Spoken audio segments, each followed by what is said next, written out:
It is now 7 hours 30. You're listening to News Talk Radio Guyana 103.1 FM. And now let's head over to Dennis Chabral, who will be interviewing the newly elected leader of the People's National Congress this morning, Mr. Aubrey Norton. A very good morning to you, Mr. Chabral. Listeners, good morning to Mr. Aubrey Norton, the newly elected leader of the People's National Congress Reform, and welcome to 103.1 FM. Good morning, Dennis, and good morning to your listening audience as well. Thank you, Mr. Norton. First of all, quickly, what do you attribute to your victory? Well, there are a number of things I think that would have contributed. One, my years of service in the party. Two, the actual work I did in all 10 regions among the party. Three, a careful analysis of the situation and development of messages that allowed me to meet to the party membership and the wider society. I think also the fact that we have identified a fairly good team that can represent the interests of our members and supporters. I think those are some of the things that would have contributed to the success. What are your immediate priorities at the meeting of the First Central Executive Committee of your party? Well, I've virtually outlined those in the campaign. First of all, work to strengthen the party. The second thing I think we need to do very early is to begin the campaign for a new voters list. It is evident, it should be evident to all that Ghana cannot have proper free and fair elections if you have a padded list, so that list will be one. The second issue that I think we'll have to address is clearly the PPP is attempting to gerrymander the boundaries in Region 4 with the aim of them giving themselves an advantage by dividing up Region 4. We have to take that on frontally and ensure that it doesn't happen because it is critical. The third thing that I think has to be on our agenda is the question of the Elections Commission Chairman and the CEO. I think both of them are clearly partisan, and if one wants to have a free and fair election, then one cannot have them. Also, Mr. Prasad, who clearly was not the best choice in terms of their applicants, and so that this has to be dealt with. The next important issue I think that has to be dealt with is this attempt to change the Sovereign Wealth Fund and to make it into a PPP-dominated and controlled fund. I believe the changes that Jack Dew and company are seeking to make are clearly in creating the conditions for them to steal. They have had a history of corruption. Many people know that they're a kleptocracy.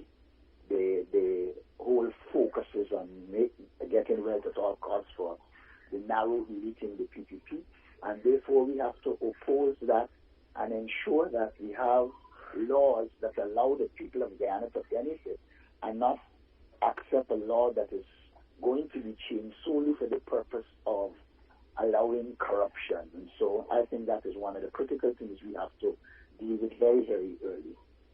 I would put those as the four priorities at this stage. Mr. Norton, with the Guyana Elections Commission being constitutionally independent, how do you intend to cross that hurdle to ensure that you have the kind of changes that you desire, if indeed there is a majoritarian system ultimately? Well, first of all, I don't consider to be independent if you have three PPP commissioners meeting and a chairman, they vote, and they didn't vote in keeping with the basic principles, etc. They clearly voted in a partisan way. So the question of independence is, in this case, a facade. The reality is the Elections Commission, as presently constituted, is not an independent body. We have to take the requisite actions to ensure that comply. And in that regard, all the options should be on the table to force the PPP and Claudette Singh to restore the decency and the independence of the Elections Commission. And I don't think it can be restored with Claudette Singh there. But your critics may very well say, Mr. Norton, you're only seeing it as independent if it suits you? I would say to whoever you call the critics that independence has to be judged from action. And when one looks at the action taken by Claudette Singh, one sees a lack of independence. If you read Vincent Alexander's letter in the press, you will see outlined clearly that the basic rules were violated. The other candidates had more experience. The person that was elected, qualifications don't match. And there are a number of issues that have illustrated clearly that there is no independence in this process. Claudette Singh has become what I would call a tool for the People's Progressive Party. Mr. Norton, what will you be offering your former coalition partners in exchange for their return? I'm talking here about the Working People's Alliance, the Justice for All Party, the National Front Alliance. The arrangements with the JFAP and the WP appeared somewhat loose. How do you intend to see this being watertightened and concretized in any future arrangement? First of all, I think that when you're going to go into a negotiation with parties, you don't put in public domain what you want to discuss with them. You will either box yourself in or box them in. So what I will do is, at the appropriate time, we will meet, have frank discussions, and work out the modalities for the return of the WP to the coalition.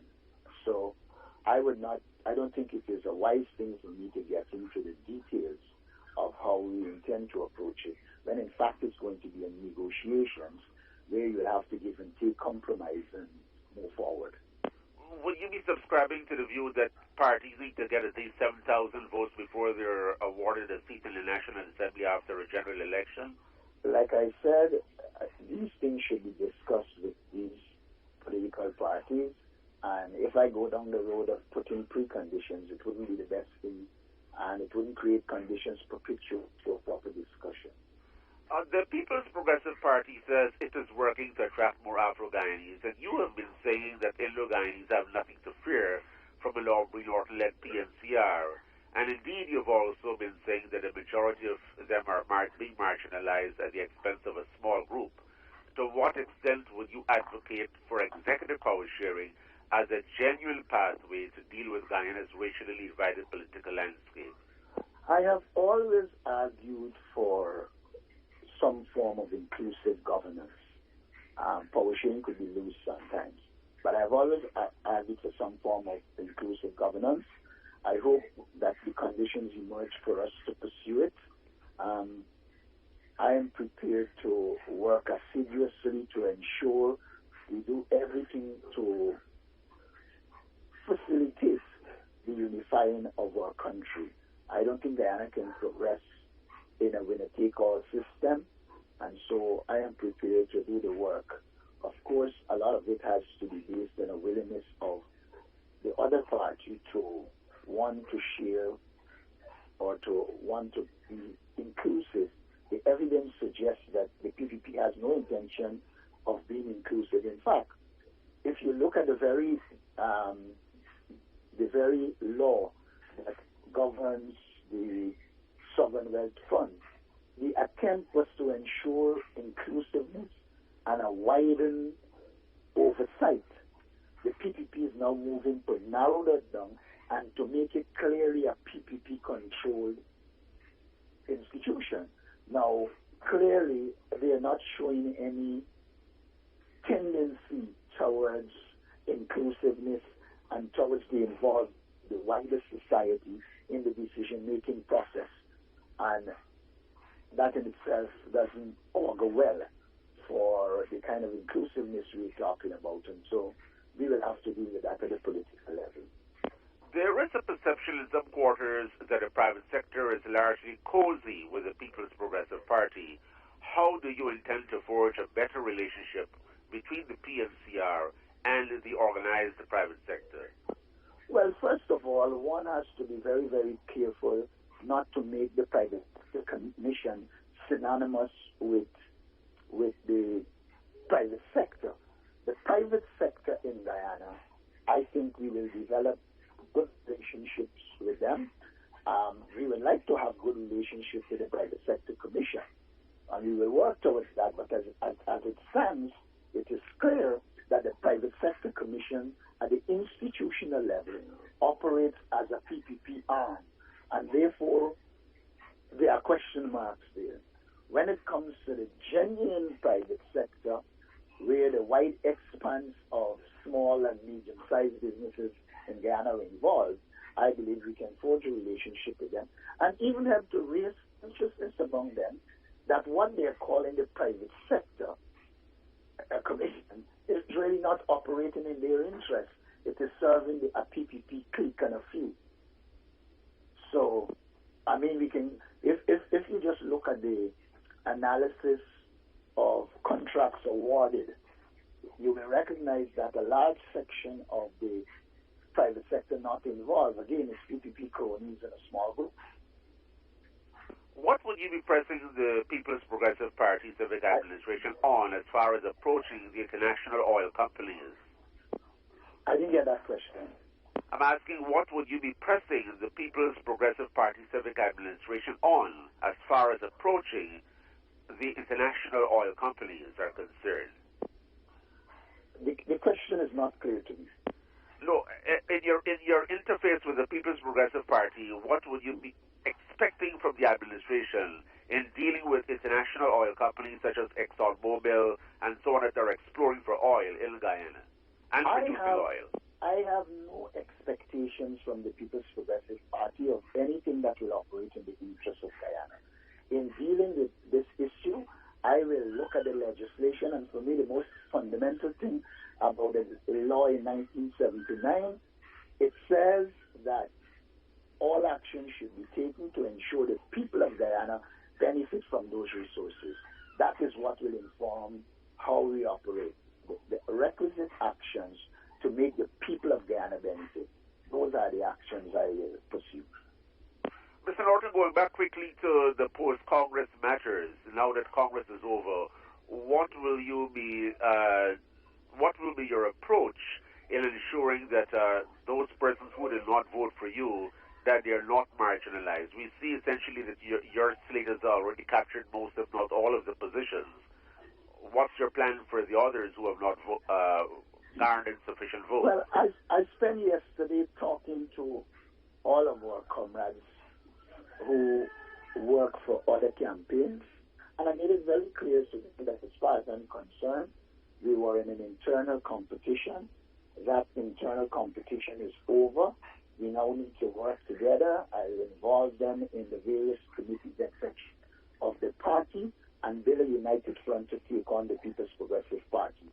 Look, Guyana's biggest danger is the People's Progressive Party. They are dangerous, they are destructive, they are creating conditions to steal our resources, and we have got to be unified to deal with that issue. And then there are other things that I think can be done to ensure that those who might have campaigned for other persons to be involved. I mentioned placing them on committees. I mentioned speaking at the individual level, which I have begun. But there are other things that will be done in the party to ensure all of us work together for the common good of Guyana, which unfortunately is synonymous with getting rid of the People's Progressive Party. Would you be co-opting any of them in the central executive? Well, there are two forms of co-option in the party. One in which the leader co-opts 5 persons, and the second form of co-option is where the leader and the central executive co-opt. I am disposed to co-opting people who have abilities and can of the party. If those persons happen to be somebody who campaigned for another candidate, they will be co-opted. But the focus will be on a number of things should inform co-option. What other professional competence you want to bring to the executive, what balance, ethnic balance, all of those factors, political skills will go into determining who will be co-opted, but nobody will be excluded once they have the requisite skills and that taken for you to return to the National Assembly as a parliamentarian? If steps would be taken, I wouldn't proceed to deal with that issue at this stage. The question of what steps will be taken will be discussed with the executive, and then based on the decisions of the executive, we'll move forward. Is it possible that I could say to you, however, is that one thing that is evident is that the party comers who would have elected me seem to have suggested by the mandate that there is need for change at the parliamentary level. How is this going to be happening when, in fact, the representative of the list continues to be Mr. Granger? Well, I would say to you, these are matters the party will deal with, and the representative of the list. That is what it says.